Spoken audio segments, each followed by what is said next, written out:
खिलाफत है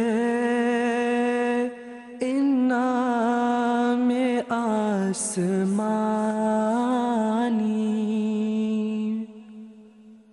खिलाफत ही निज़ाम मोतबर है। Assalamualaikum warahmatullahi wabarakatuh. Alhamdulillah kami berada di Masjid Nusrat Jahan, Kota Semarang. Tempatnya sangat strategis, berada kurang lebih 500 meter saja dari Simpang 5 Kota Semarang. Telah hadir bersama saya beberapa teman dari mahasiswa yang sedang berkuliah di berbagai universitas di Kota Semarang.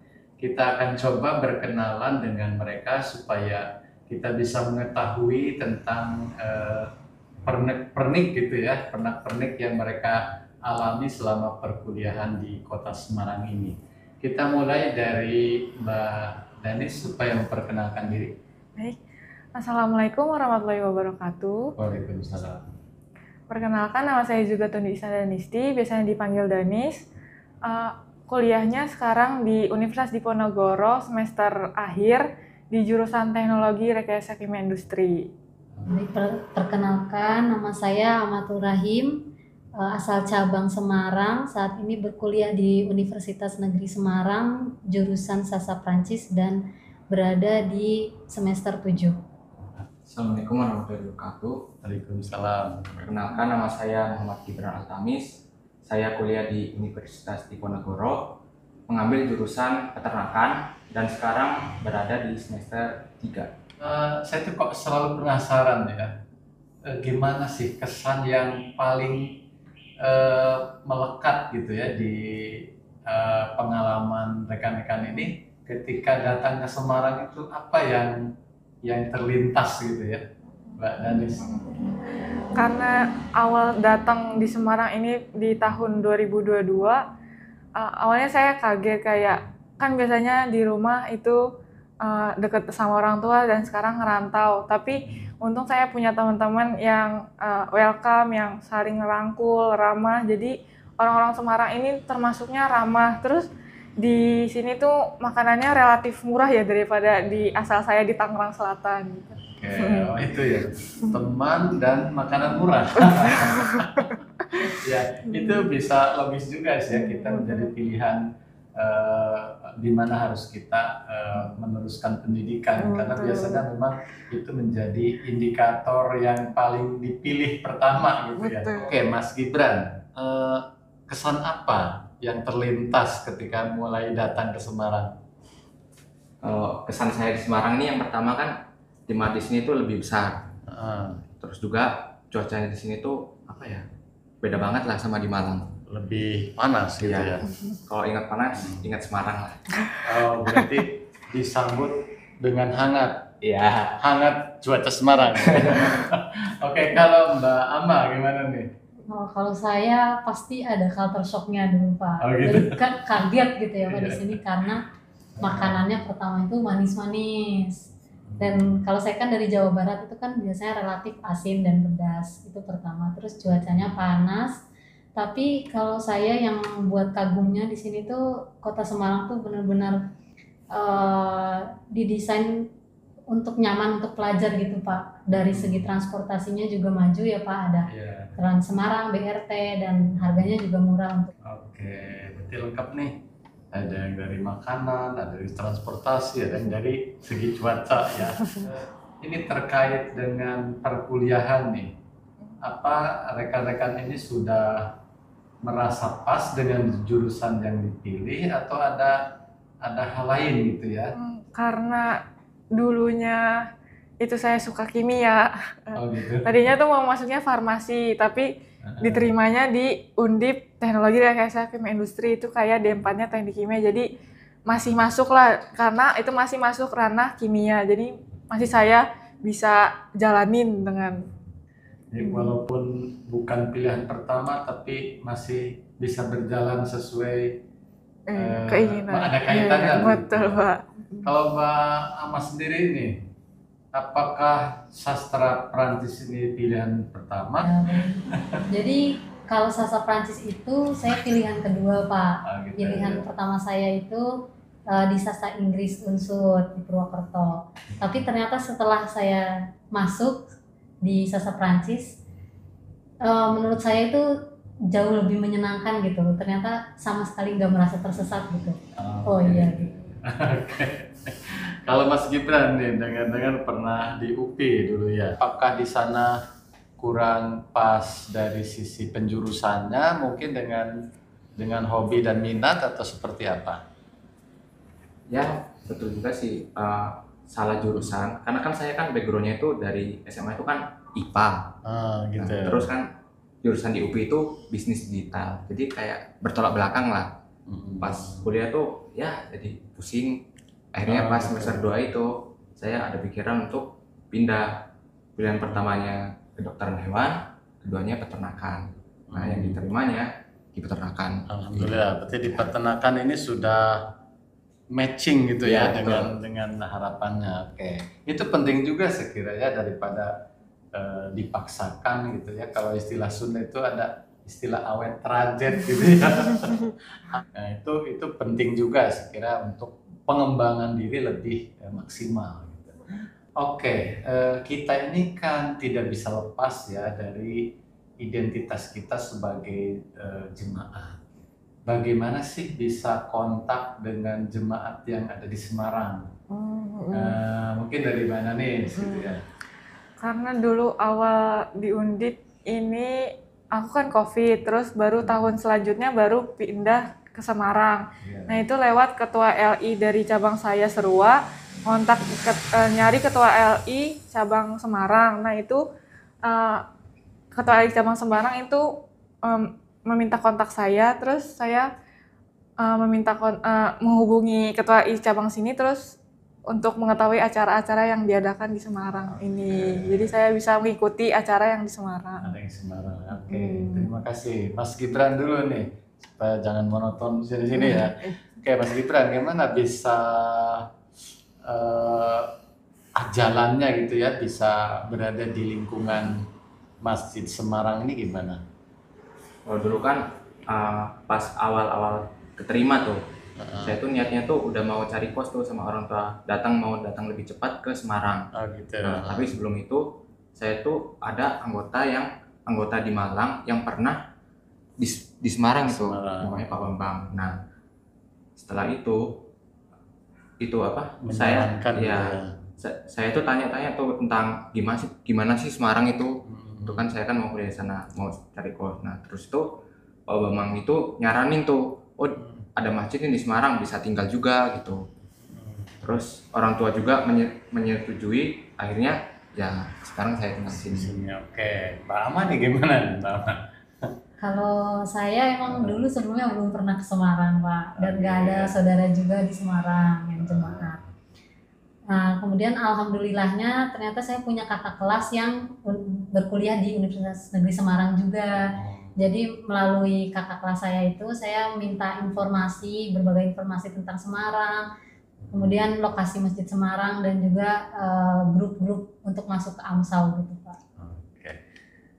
Berarti itu ya, artinya di sini sebetulnya kalau kita ada niat gitu ya, satu notkah saja misalnya untuk dimanapun kita berada mengontak jemaat yang ada di kota itu, insya Allah ya Allah itu akan memudahkan kita. Tetapi kalau misalnya nih mohon maaf ya, kalau dari rumah berangkat sudah tidak ada niat bertemu dengan jemaat ya, sekalipun mungkin bersebelahan gitu ya, ibaratnya tempatnya tidak akan ada kontak dengan jemaat. Ini saya ini bersyukur sekali ini rekan-rekan bisa memanfaatkan situasi dan kondisi untuk tidak jauh dari jemaat.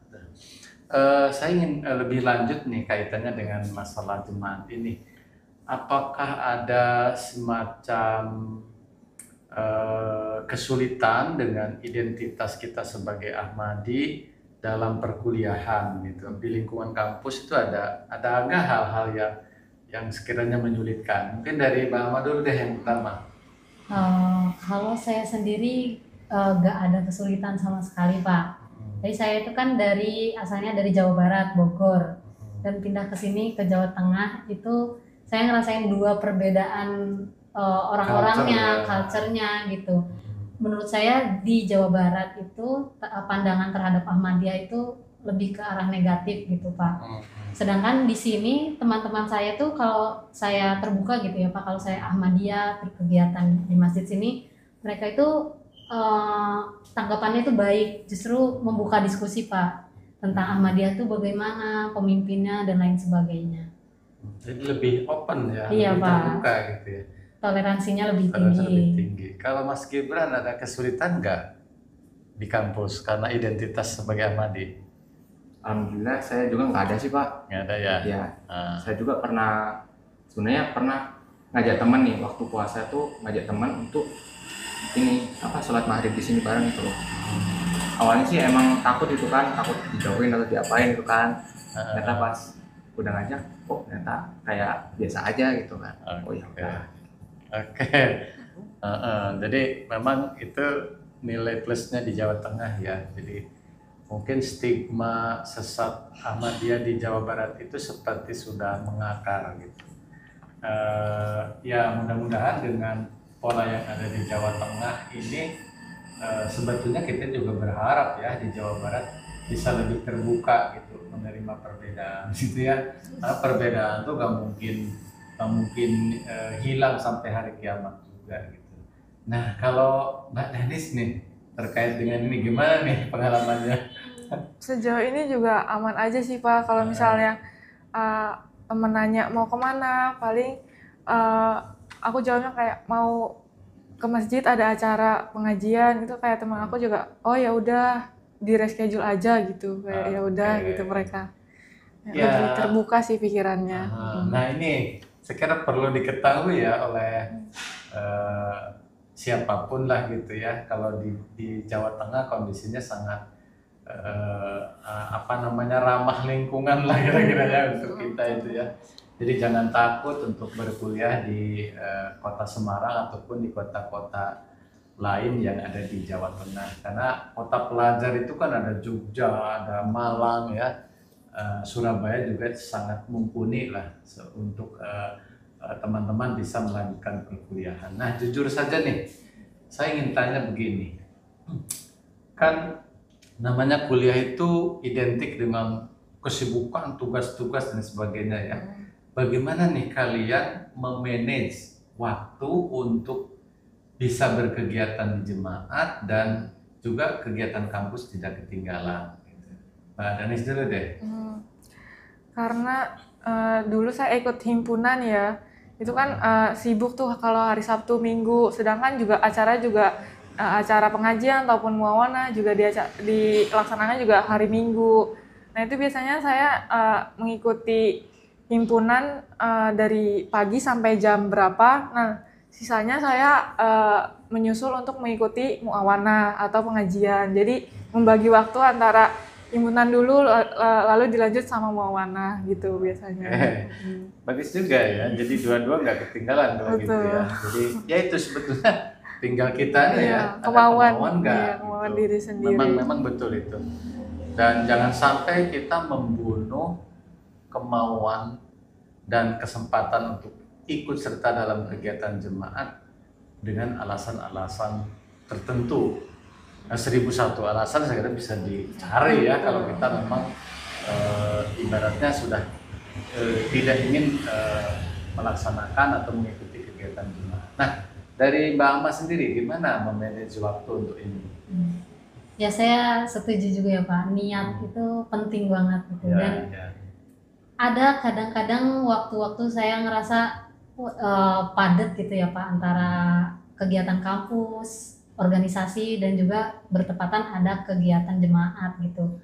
Tapi karena dalam diri saya tuh bisa ikut kegiatan kejemaat, dan alhamdulillahnya Allah tuh ngasih jalan gitu Pak supaya saya bisa ikut kegiatan jemaat. Oke, berarti ya itu tadi ya, betul ya. Jadi kalau ada niat, ya kesempatan bisa dicari, uang bisa dicari, sarana untuk hadir ke sini bisa dimudahkan. Itu harus ada keyakinan itu. Nah, Mas Gibran sendiri gimana nih memanage waktu? Apakah pernah ada kesulitan dalam hal ini? Alhamdulillah nggak ada sih Pak, tapi terkadang Ya. kan kalau pengajian itu kan di hari Minggu tuh. Heeh. Nah itu juga terkadang tabrakan sama ujian praktikum. Yang tidak bisa nyusul gitu. Ya. Hmm. Nah akhirnya ya saya harus ikut dulu lah. Heeh. Mungkin saya ikut acaranya di akhir-akhir mungkin. Gitu ya, ya. Tetapi tadi ya jangan sampai kita melepaskan dengan sangat mudah gitu kegiatan-kegiatan jemaat tanpa ada penyesalan. Mungkin ini yang perlu kita olah ya dari kita. Ini barangkali yang terakhir nih sebelum kita akhiri ya. Mungkin lain kali sih bisa kita lanjutkan. Apa sih keuntungan kalian berada di Semarang dan bisa ikut kegiatan jemaat? Apa yang dirasa gitu ya? Mbak Danis. Kalau saya tadinya tuh saya tuh mau berkuliah di Bandung, tapi malah kan masuk di Undip Semarang. Nah itu menjadi salah satu alasan mungkin Tuhan ngasih jalan ini tuh gara-gara di Semarang tuh banyak orangnya yang tuh toleransi, terus jemaat Semarang yang ramah ke orang-orang yang rantau, kayak selalu ngajak kalau ada pengajian, muawanah, wisata tarbiyat, dan acara-acara lain. Terus saya ngerasa jadi punya keluarga baru kayak dari AMSAL ataupun LI dan pengurus Semarang di sini gitu. Keuntungan jasmani rohani ya. Iya. Jadi persaudaraan nambah gitu. Betul. Ya. Kalau Mbak Ama gimana? Kalau saya keuntungannya saya pikir tuh ya maksudnya di Semarang ini benar-benar terbuka gitu Pak sama pelajar-pelajar AMSAL gitu. Jadi kalau kita ada kegiatan itu semua dimudahkan gitu. Silahkan kalau mau istirahat, nginap, kemalaman pun kita bisa gitu. Kalau ada kegiatan mudah gitu Pak. Jadi dalam diri saya juga kalau jemaat pun sudah memberikan kemudahan yang sedemikian rupa, saya pun juga harus bisa gitu datang ke kegiatan-kegiatan jemaat ataupun membuat kegiatan-kegiatan yang positif gitu Pak. Oke, jazakumullah nih. Ini sebetulnya yang kami harapkan ya dari para pengurus juga supaya ketika rekan-rekan aktif di perkuliahan, aktif di jemaat bisa memberikan warna baru gitu ya. Mas Gibran, gimana keuntungan berada di lingkungan Masjid Nusrat Jahan ini secara rohaninya gitu gimana? Ya kalau keuntungan pastinya ya kita tuh bisa sholat berjamaah setiap hari. Kalau misalnya kita ngekos nih di Tensi, di Tembalang, di dekat Undip sana, itu tuh mungkin kita cuma bisa sholat berjamaah 1 kali dalam seminggu. Jumatan aja. Ya, Jumatan aja. Kayak orang Kristen ke gereja. Ya, itu. Begitu ya. Wah, kaya sekali ya pengalaman-pengalaman rekan-rekan ini. Pemirsa yang dirahmati Allah Subhanahu wa Ta'ala, itulah sekilas bincang-bincang santai kami dalam hal ini memperkenalkan Kota Semarang dan plus aktivitas perkuliahan mereka dan juga kaitannya dengan jemaat begitu. Tentu saja kami menghimbau kepada para orang tua jemaat yang di kemudian hari atau saat ini misalnya akan melepas putra-putrinya untuk berkuliah di Kota Semarang. Jangan lupa untuk mengontak para pengurus. Ya, insya Allah kita bisa membantunya. Dan tentu harapan besar kita agar generasi muda kita tidak lepas dari ikatan jemaat. Saya juga berharap kepada rekan-rekan tadi ternyata mereka juga bisa menimbang ya. Tidak pun kita ajari, mereka sudah punya kesimpulan sendiri bagaimana keuntungan-keuntungan secara rohani bisa dekat dengan jemaah.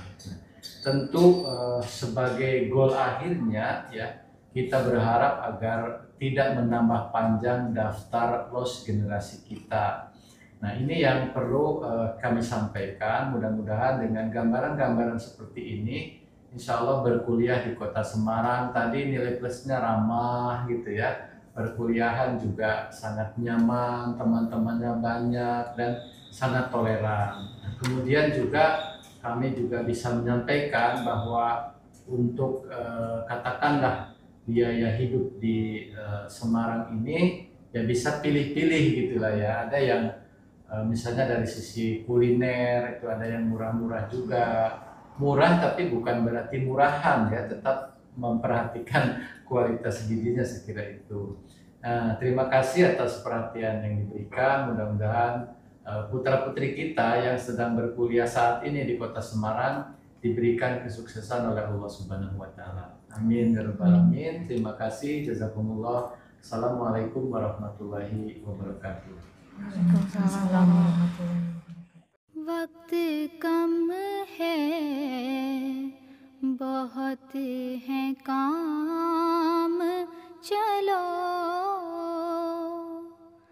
मलगजी हो रही है शाम